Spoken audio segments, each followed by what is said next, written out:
संसार में सारे लोग भाग दौड़ करते दिखते रहे, जी। हम लोग तो महात्मा बन गए। कभी कभी ऐसा लगता है कि कहीं हम भी उस भाग दौड़ का हिस्सा तो नहीं बन गए। भाग दौड़ तो सबको करनी पड़ती है, लेकिन किस दिशा में भाग रहे हैं ये देखना पड़ेगा। चलना तो सबको पड़ेगा, समाज में तो सबको आना पड़ेगा, लेकिन हमारी दिशा क्या है, हमारा उद्देश्य क्या है। एक संसार रूपी बगीचे में भ्रमण कर रहा है आनंद में, और एक संसार रूपी बगीचे में भूल गया है, वो परेशान है। भूल करके चल रहे हो या जान करके चल रहे हो, भूल तो नहीं हो रही, बस ये देखना है। चलना तो इसी मार्ग पे है, रहना तो इसी संसार पे है, पर ये संसार ब्रह्म स्वरूप है, हमारी दृष्टि होनी चाहिए। वासुदेवा सर्वमित समात्मा सुदुर्लभा, हम जिससे बात कर रहे हैं वो हमारी ही आत्मा है। हमारा कर्तव्य सबको भगवत स्वरूप देखना, निरंतर ब्रह्म चिंतन में रहना, चाहे जहां डोलो कोई पकड़ नहीं सकता। अगर स्त्री पुरुष देखा, अच्छा बुरा देखा, लाभ हानि देखा, तो फंसे फंसाए हो, फिर संसार के मार्ग में चल रहे हो। और इसी संसार के मार्ग में यदि निरपेक्षम मुनिम शांतम निर्वैरम समदर्शनम अनुब्रजाम्यहम नित्यम पूरे अत्यंगुरेण भी,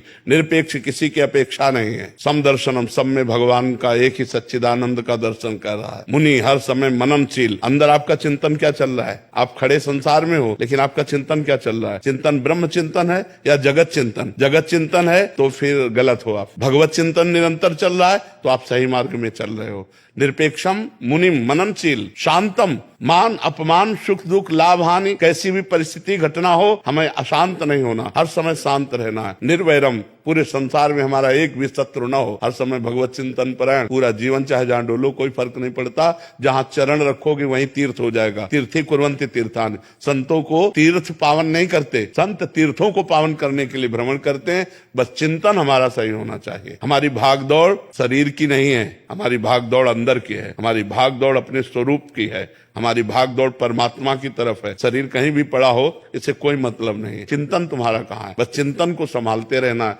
शास्त्र जितने भी वर्णन कर रहे हैं, चाहे कर्म योग हो, अष्टांग योग हो, ज्ञान योग हो, चाहे भक्ति योग हो, सबका सार है चित्त वृत्ति को निरोध करके परमात्मा में स्थित करना। अगर हम परमात्मा चिंतन में है तो हम ठीक है, अगर व्यवहार चिंतन में तो गए। प्रायः हम परमार्थ का वेश रखकर व्यवहार में उतर जाते हैं, लेकिन हमें चाहिए कि व्यवहार में उतरते हुए भी हमें परमार्थ चिंतन रखना है। न किसी से राग, न किसी से द्वेष, सब में भगवत दर्शन और नाम जप। और इसीलिए पहले साधु को एकांत सेवन करना चाहिए। 10-20 वर्ष अपनी सिद्धावस्था प्राप्त कर ले, फिर घूमो तो कोई परेशानी नहीं। और नए नए घूमने में तो फिर इतनी सुंदर मनोहर वाटिका है भगवान की माया की, कहीं न कहीं मनोरंजन में फंस जाएंगे हम। तो इसलिए बहुत सावधान रहें। जब तक ब्रह्म चिंतन अखंड ना होने लगे, तब तक साधु को भयभीत होते रहना चाहिए कि कहीं न कहीं हम फिसल न जाए कंचन कामिनी कीर्ति में।